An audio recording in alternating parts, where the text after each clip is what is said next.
దొరని దొర పెద్ద దొర పాపం ఇప్పుడు అమాయకంగా మాట్లాడుతున్నాడు ఆయన.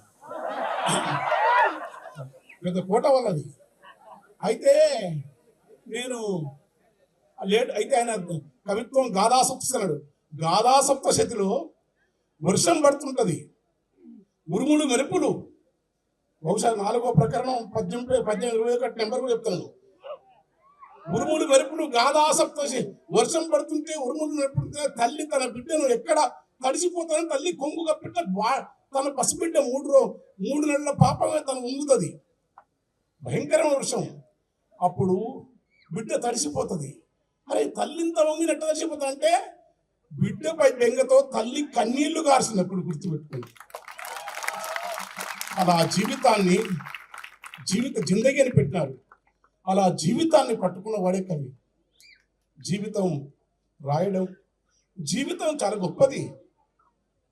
వీసే గాలి, మోసే నేల, పొంగే గంగ, పొద్దు నింగి, 5 రూపం ఈ గూటి దీపం. ఇది చాలా అందమైన జీవితం.